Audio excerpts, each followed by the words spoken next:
ઓમ શ્રી ગણેશાય નમઃ. જય શ્રી કૃષ્ણ મિત્રો. શિવ પુરાણમાં વર્ણન થયેલી સોમવારની આ અત્યંત પાવન પવિત્ર પૌરાણિક કથા મિત્રો આપણે સાંભળીશું. મૃત્યુંજયાય રુદ્રાય નીલકંઠાય સંભવે અમૃતેશાય સર્વાય મહાદેવાય ધીમહે. પ્રિય ભક્તો, આજે આપણે સાંભળીશું દુઃખ દરિદ્રનો નાશ કરનારી ભોળાનાથની કથા. આ કથા શિવપુરાણમાં વર્ણન થયેલી છે. શિવપુરાણમાં કહેવાયું છે, જે પણ ભક્તો આ કથાને શાંત ચિત્તથી શાંત મનથી ભક્તિભાવપૂર્વક સાંભળશે તો તેની જન્મો જન્મોની દરિદ્રતા સમાપ્ત થઈ જશે. દરિદ્ર વ્યક્તિ ધનવાન બની જશે. રોગી બીમાર રોગથી મુક્ત થશે અને ભાગ્યના દ્વાર ખુલશે. શિવલિંગ પર જળ ચડાવવાથી કયા ફળની પ્રાપ્તિ થાય છે એ શિવજી માતા પાર્વતીની કલ્યાણ કરી આ કથા છે. જો તમે આ કથા પૂરી અંત સુધી સાંભળી લીધી તો સાચું માનો કે તમારી બધી પરેશાનીનો હળ મળી થઈ જશે અને ભગવાનના પ્રત્યે શ્રદ્ધા અને ભક્તિ 100 ગણી વધી જશે. તો આ કથાને પૂરા મનથી, ખુશ મનથી, પ્રસન્ન મનથી સાંભળજો અને બીજાને પણ સંભળાવજો, જેથી તમને આ કથાનો પૂરેપૂરો લાભ મળે. અને જો મિત્રો ભગવાનની કથા અધૂરી સાંભળીએ તો ભગવાનનું અપમાન થાય છે. સાથે આ વિડીયોને મિત્રો લાઈક પણ જરૂર કરી દેજો અને ઓમ નમઃ શિવાયનો એકવાર જયકાર જરૂર લગાવજો. શિવ પુરાણ અનુસાર એક ગામમાં એક ગરીબ બ્રાહ્મણ તેની પત્ની અને તેના પુત્ર સાથે રહેતો હતો. તેના પુત્રનું નામ હતું સોમદત્ત. તે બ્રાહ્મણ બહુ ગરીબ હતો. ગરીબ વૃદ્ધ બ્રાહ્મણ નિત્ય શિવજીને જળ ચડાવતો હતો અને તેની પત્ની બ્રાહ્મણીને આ બધું બિલકુલ પસંદ ન હતું. આમ તો બ્રાહ્મણી પહેલાં તો બહુ સેવા પૂજા પાઠ કરતી હતી, વ્રત ઉપવાસ બધું જ કરતી હતી, પણ આટલું બધું કરવા છતાં પણ તેની ગરીબી, તેની દરિદ્રતા દૂર ન થઈ. જ્યારે બ્રાહ્મણ જવાન હતા તો ક્યાંક કથાઓ સંભળાવી, કથાઓ કરી, પૂજાપાઠ કરી દક્ષિણા લાવતા અને એ જ દક્ષિણામાંથી તેનું ઘર, તેનું ગુજરાન ચાલતું હતું. છતાં પણ બ્રાહ્મણીને એક આશા હતી. એક આશા સાથે પૂજાપાઠ કરે કે ક્યારેક ને ક્યારેક તો મારા ઘરની ગરીબી દૂર થશે ને. પરંતુ ગરીબી તો દૂર થઈ જ નહીં. હવે તો બ્રાહ્મણ વૃદ્ધ થઈ ગયા. તેની અંદર એટલી શક્તિ ન હતી કે તે ક્યાંક કથા કહેવા જાય, પૂજાપાઠ કરવા જાય. હવે તો તે બીમાર રહેવા લાગ્યા. વૃદ્ધ થયા એટલે શક્તિ ન હોય. ઘરમાં તો કમાવાવાળું કોઈ હતું નહીં. બ્રાહ્મણનો દીકરો સોમદત્ત ગુરુકુળમાં ભણતો હતો. હવે તો બ્રાહ્મણીના ઘરમાં ખાવાના ફાફા પડી ગયા તો તેને બહુ ક્રોધ આવતો. પૂજાપાઠ કરવાનું એણે એટલે છોડી દીધું અને બ્રાહ્મણને પણ પૂજાપાઠ કરવાનું ના કહેતી હતી અને એવું કહે કે ભોળાનાથ અને અન્ય દેવી દેવતાઓની પૂજા કરતા કરતા વૃદ્ધ અવસ્થા આવી ગઈ, ગઢપણ આવી ગયું, પણ ભગવાનને આપણી ગરીબી દૂર ન કરી. હવે તો ઉપરથી એક એક અન્ના દાણા માટે તરસી ગયા છીએ. ખાવાના તો ફાફા પડી રહ્યા છે. અરે, મારી જ મતિ મરી ગઈ હતી કે મેં દિવસ રાત ઉપવાસ કર્યા, જપ તપમાં મારું શરીર સૂકવી નાખ્યું. હવે શું આપશે તમારો શિવ, જે તમે શિવલિંગ પર જળ ચડાવી રહ્યા છો? આવી રીતે બ્રાહ્મણની પત્ની બ્રાહ્મણને કહે. પ્રિય ભક્તો, બ્રાહ્મણીની વાત સાંભળીને બ્રાહ્મણ કંઈ કહે નહીં, કંઈ બોલે નહીં. તેને તો તેના આરાધ્ય ભોળાનાથ પર પૂરેપૂરો વિશ્વાસ હતો. હવે તો બ્રાહ્મણનો પુત્ર સોમદત્ત તેની પૂરી શિક્ષા કરીને ગુરુકુળથી પાછો તેના ઘરે આવી ગયો અને તેની માતા પિતા સાથે તેની સેવા કરવા લાગ્યો. એક દિવસની વાત છે. સોમદત્ત શિવજીના મંદિરમાં પૂજા પાઠ કરી રહ્યા હતા તો શિવ મંદિરમાં શિવ ભક્તોને શિવ કથા સંભળાવી રહ્યા હતા. સોમદત્ત શિવ કથા કહેતા એવું કહે છે કે જે ભક્ત ભગવાનની કથા સાંભળે છે તેના મનમાં જે કંઈ ઈચ્છા હોય છે તે ભોળાનાથ તેની મનોકામના જરૂર ને જરૂર પૂરી કરે છે. પ્રિય ભક્તો, સોમદત્તની આ બધી જ વાતો મંદિરમાં પૂજા કરવા આવેલા તે રાજ્યના રાજા સાંભળી રહ્યા હતા. એણે આવી વાત સાંભળી અને એણે આ વાત બહુ સારી લાગી. તેને સોમદત્તની આ વાત બહુ ગમી ગઈ. તેણે સોમદત્તને તેની પુત્રી રાજકુમારીને કથા સંભળાવવા માટે નોકરી પર રાખી લીધો સોમદત્તને. હવે સોમદત્ત રોજ રાજાની છોકરીને કથા સંભળાવવા મહેલ જતો હતો અને ત્યાં દક્ષિણામાં જે પણ મળે એનાથી તેના ઘરનું પાલન પોષણ થતું હતું. એનો પોષણ કરવા લાગ્યો. આમ છતાં પણ પેલી એની માતા બ્રાહ્મણી ખુશ ન હતી. તે એવું કહે કે મને મારા દીકરાના ભવિષ્યની ચિંતા છે. આપણું જીવન તો જેમ તેમ કરીને કપાઈ ગયું, પણ મારા પુત્રનું જીવન હજી બાકી છે. આપણા મર્યા પછી તેનું શું થશે? આવી રીતે એના પતિ બ્રાહ્મણને વાત કરે છે કે આપણી ભક્તિ પૂજા પાઠનું ફળ લાગે છે ક્યારેય નહીં મળે. શું ભોળાનાથને મારું દુઃખ દેખાતું નહીં હોય? મારો પુત્ર રાજાના ઘરેથી જે પણ લઈને આવે છે, માનો એમાંથી આપણા ઘરનું ગુજરાન તો ચાલી જાય છે, એનાથી આપણા પરિવારનું પેટ તો ભરાઈ જાય છે, પણ બીજી આવશ્યકતા કેવી રીતે પૂરી થશે? ઈશ્વરે તેની આંખો કેમ બંધ કરીને રાખી છે? શું મારા પુત્રને પણ આપણી જેમ જ ગરીબીમાં જીવવું પડશે? પ્રિય ભક્તો, બ્રાહ્મણ અને બ્રાહ્મણીની આ કરુણ પોકાર જ્યારે માતા પાર્વતીએ સાંભળી તો તેણે શિવજીને કહ્યું કે હે દેવ, હે મહેશ્વર, તમે તો સર્વજ્ઞ છો. તમે કેમ આ બંનેની પરીક્ષા લઈ રહ્યા છો? બ્રાહ્મણ તમારો પરમ ભક્ત છે. હવે તમે એના દુઃખનો નાશ કરો પ્રભુ, નહીં તો કોઈ પણ બ્રાહ્મણ તમારી પૂજા પાઠ કરવાનું બંધ કરી દેશે. ક્યાંક એના મનમાં તમારા પ્રત્યેનો શ્રદ્ધા વિશ્વાસ સમાપ્ત ન થઈ જાય. ભોળાનાથ બોલ્યા, દેવી તમે ચિંતા ન કરો. મેં તેના ભાગ્ય ઉદયનો બીજ તો પહેલેથી જ રોપી દીધો છે. હવે આપણે બેવને સાથે લક્ષ્મીજી અને વિષ્ણુજીને લઈને બ્રાહ્મણના ઘરે જવાનો સમય આવ્યો છે. મારી કૃપાની સાથે એ બ્રાહ્મણ દંપતી વિષ્ણુજી અને લક્ષ્મીજીની કૃપાના પણ પાત્ર છે. બંને પતિ પત્નીએ આપણા બંનેની પૂજા એક સાથે કરી છે. હે દેવી, પૃથ્વી પર જઈને આપણે શિવ લીલા કરવાની છે. ચાલો તૈયાર થઈ જાઓ. હવે શિવજી પાર્વતી સાથે નંદી પર સવાર થઈને વૈકુંઠ લોકમાં ગયા, જ્યાં ધ્યાનનિધિ દયાનિધિ ભગવાન વિષ્ણુ શેષનાગની સૈયા પર બિરાજમાન હતા. માતા લક્ષ્મી તેના પગ દબાવી રહ્યા હતા. ત્યારે શિવજીએ વિષ્ણુ ભગવાનને પૃથ્વી પર જવા કહ્યું તો વિષ્ણુ ભગવાન બોલ્યા, હે દેવી લક્ષ્મી, ચાલો આપણા ભક્તના ઘરે જવાનો સમય આવી ગયો છે. હવે ચારેય દેવી દેવતા સાધુના વેશ ધારણ કરીને પૃથ્વી લોક પર બ્રાહ્મણના ઘરે પહોંચી ગયા અને અલખ જગાવી અને બોલ્યા, અલખ નિરંજન, અલખ નિરંજન. ઘરમાંથી વૃદ્ધ બ્રાહ્મણ બહાર નીકળ્યા અને એણે પ્રણામ કર્યા એ સાધુને. તો એ સાધુ વેશધારી ભગવાન શિવ અને ભગવાન વિષ્ણુ બોલ્યા, અમે રાત્રિ તમારા ઘરે વિશ્રામ કરીશું. આ સાંભળી બ્રાહ્મણ પુત્ર સોમદત્તે અતિથિ દેવો ભવ ઉચ્ચારણ કર્યું અને કહે છે કે મહારાજ, મારા ઘરે દક્ષિણામાં મળેલા મને દાળ ભાત વગેરેથી અમારા ભોજનની પૂર્તિ થાય છે, માટે હું એક સમયના ભોજનની વ્યવસ્થા તમારા માટે કરી શકું છું. તો સાધુઓએ એને એક વાસણ આપીને કહ્યું કે એ દાળ ભાત આ વાસણમાં બનાવો તો આપણા બધાનું 2 સમયનું ભોજન બની જશે. આ પ્રકારે એ વાસણમાં ભોજન બનાવવાથી બંને સમયના ભોજનની પૂર્તિ થઈ જતી હતી. બીજા દિવસે પ્રાતઃકાળે સવારે સોમદત્ત જવા લાગ્યો તો સાધુ રૂપી ભગવાન શિવ પૂછે છે, હે પુત્ર, તું ક્યાં જઈ રહ્યો છે? એટલે એણે કહ્યું, સોમદત્ત કહે છે કે સાધુ મહારાજ, હું રાજાની પુત્રીને રાજકુમારીને કથા સંભળાવવા જઈ રહ્યો છું. તો સાધુ બોલ્યા કે તું કથા સંભળાવ્યા બાદ રાજાની પુત્રી રાજકુમારીને એવું પૂછજે કે તું કઈ અભિલાષાની આશાની પૂર્તિ માટે આ કથા સાંભળી રહી છે. હવે સોમદત્ત રાજકુમારીને કથા સંભળાવ્યા પછી એ પ્રશ્ન પૂછે છે કે તમે કઈ અભિલાષાની પૂર્તિ માટે કથા સાંભળો છો?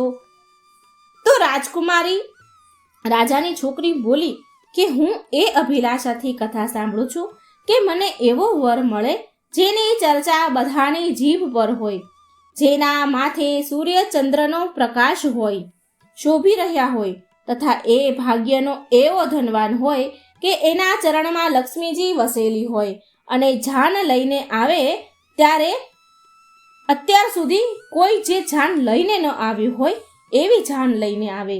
તો પ્રિય ભક્તો, હવે સોમદત્ત પાછા ઘરે આવીને રાજકુમારીની બધી જ વાત એ સાધુને કહે છે. હવે જુઓ, બીજા દિવસે જ્યારે એ પ્રાતઃકાળે સોમદત્ત સવારે ફરી કથા સંભળાવવા માટે જાય છે તો સાધુ બોલ્યા, ભગવાનના વેશમાં આવેલા સાધુ બોલ્યા, બેટા, આજે ફરી એ જ પ્રશ્ન રાજકુમારીને પૂછજે અને જે ફરી કાલ વાળો જવાબ તને આપે તો એવું કહેજે કે જેવો પતિ તને જોઈએ છે એવો પતિ તો માત્ર હું એક જ છું, હું એક જ એવો વ્યક્તિ છું. આવું કહીને ભાગીને આવતો રહેજે. આ સાંભળી સોમદત્ત બોલ્યો, હે સાધુ મહારાજ, હું એક ગરીબ બ્રાહ્મણ. ક્યાં હું એક ગરીબ બ્રાહ્મણ જેનું ઘર એની દીધેલી દક્ષિણા ઉપર ચાલી રહ્યું છે, અને ક્યાં એ રાજકુમારની રાજાની પુત્રી રાજકુમારી.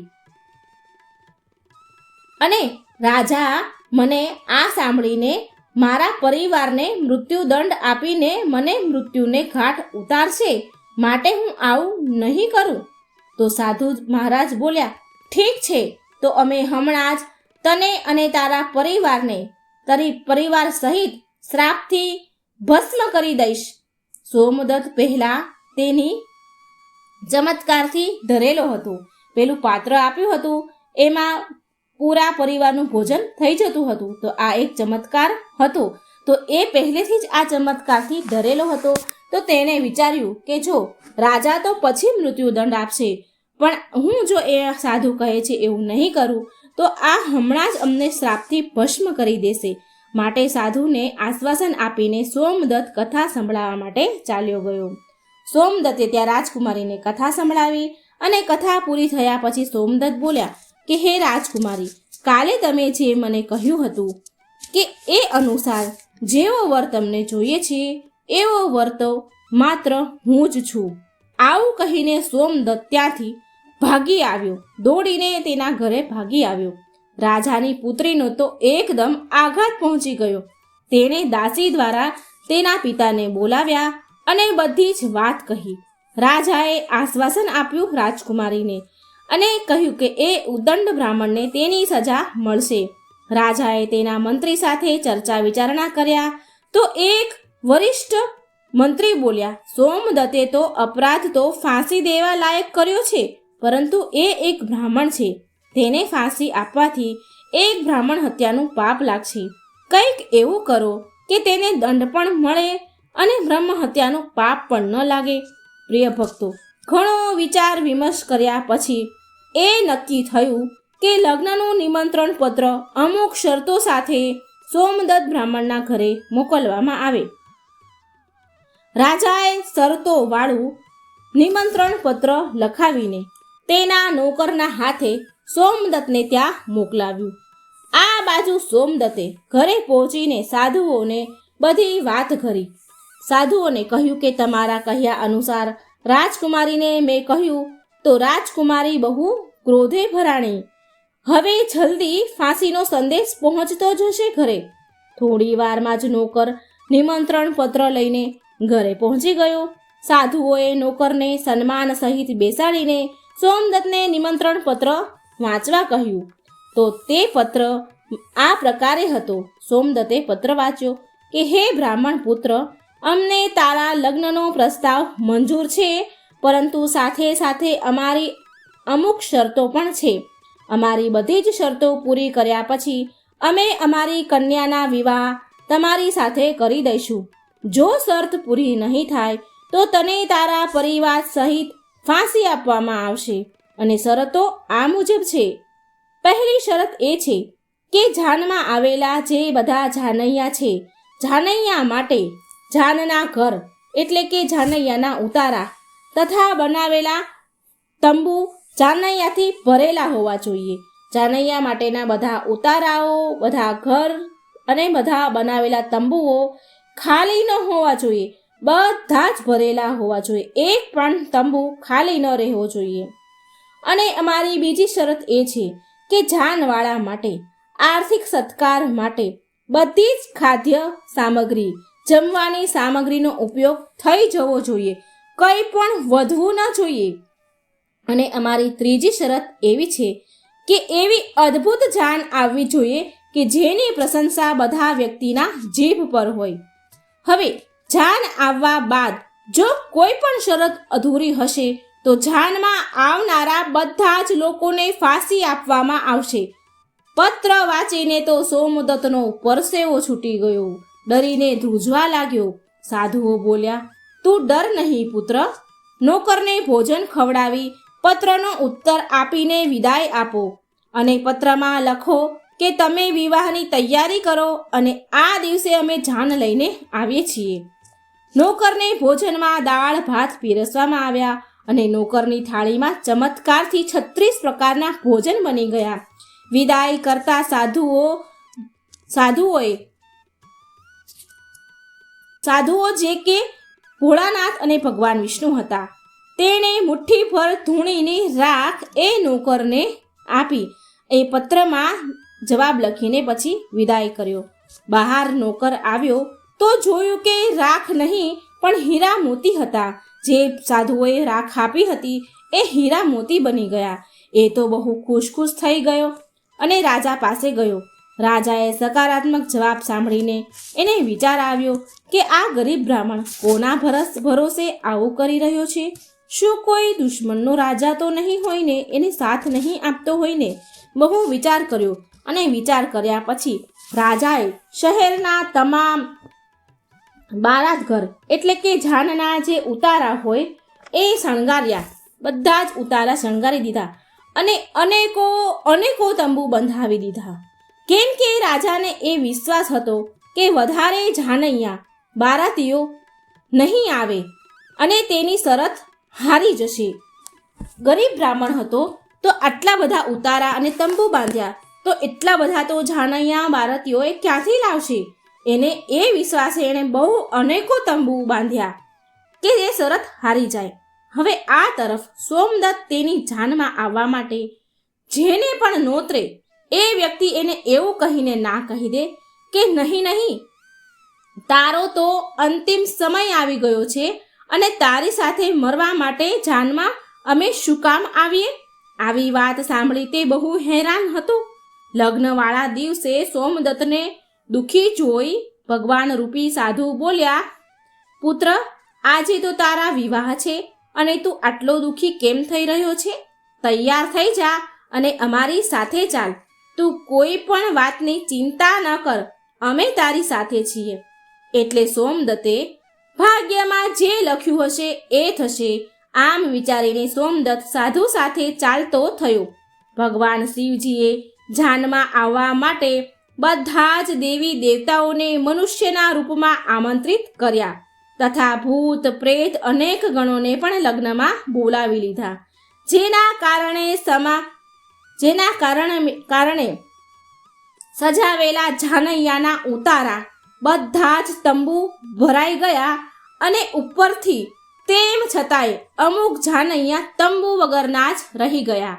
ઉતારામાં એ બધાને જગ્યા ન મળી અને રાજા પાસે સૂચના મોકલવામાં આવી કે જાનૈયાઓ માટે ઉતારાઓ બીજા તૈયાર કરાવડાવો, બીજા ઉતારાઓનો, બીજા તંબુઓનો પ્રબંધ કરવામાં આવે, આવી સૂચના મોકલાવી. અને આવી સૂચના મળવાથી રાજાએ વિચાર કર્યો કે ક્યાંથી આટલા જાનૈયા આવી ગયા, મારે જઈને જોવું જોઈએ. રાજા તો ઉતાવળે ત્યાં પહોંચ્યા.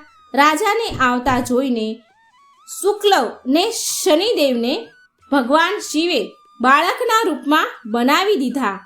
ભગવાન શિવે એમને બાળકનું રૂપ ધારણ કરાવી દીધું અને ભૂખના કારણે રડાવા લાગ્યા. ભગવાન શિવે શનિદેવને બાળકનું રૂપ બનાવ્યું, બહુ બધા લોકોને બાળકનું રૂપ બનાવડાયું અને ભૂખના કારણે રડતા હોય એવું કરવા લાગ્યા. એ બાળકો ખૂબ જોરથી રડતા હતા. રાજાએ એ બાળકોને રડતા જોઈને પૂછ્યું, એ સાધુ મહારાજને પૂછ્યું, આ બાળકો કેમ રડી રહ્યા છે? તો સાધુ રૂપમાં શિવજી બોલ્યા, હે રાજન, આ બાળકોને બહુ ભૂખ લાગી છે. રાજાએ એ બાળકોને ખાવા માટે મોકલી દીધા. જ્યાં રસોઈ તૈયાર કરવામાં આવી હતી આટલા બધા વિશાળ જાનૈયાઓ માટે. થોડા સમય પછી રાજાના કર્મચારીઓ રાજા પાસે આવ્યા અને કહે છે કે એ 2 બાળકો તો બધું જ ભોજન ખાઈ ગયા અને હજી પણ ભૂખ કરતા બૂમો પાડી રહ્યા છે, રડી રહ્યા છે. કેટલું બધું ભોજન બનાવવામાં આવ્યું હતું, એ બધું જ ભોજન આ 2 બાળકો જ ખાઈ ગયા છે.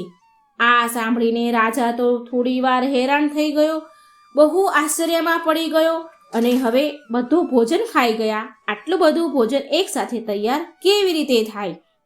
તો એ રાજા ચિંતામાં પડી ગયો. હવે તેનો ઘમંડ એનો તૂટ્યો. તેણે તેનો ઘમંડ ત્યાગીને સાધુ સામે નત મસ્તક નમાવી કહ્યું, હે મહારાજ, હે સાધુ મહારાજ, હવે મારી લાજ, મારી આબરૂ તમારા હાથમાં છે. સાધુ રૂપી ભગવાન બોલ્યા, કંઈ વાંધો નહીં, બધું જ બરાબર થઈ જશે. તું ઘરે જઈને જાનના આગમનની, જાનના સ્વાગતની તૈયારી કર. રાજાએ શહેરને બહુ સુંદર રીતે શણગાર્યું. બધી જ જગ્યાએ ફૂલો, ઝાલરોથી આખું શહેર એક દુલ્હનની જેમ શણગારી દીધું. સોમદત્ત પણ વરરાજાના વસ્ત્રમાં એક રાજકુમારની જેમ સુંદર દેખાઈ રહ્યો હતો. સાંજનો સમય થયો. સાંજના સમયે તેને એક સુંદર રથમાં બેસાડવામાં આવ્યો.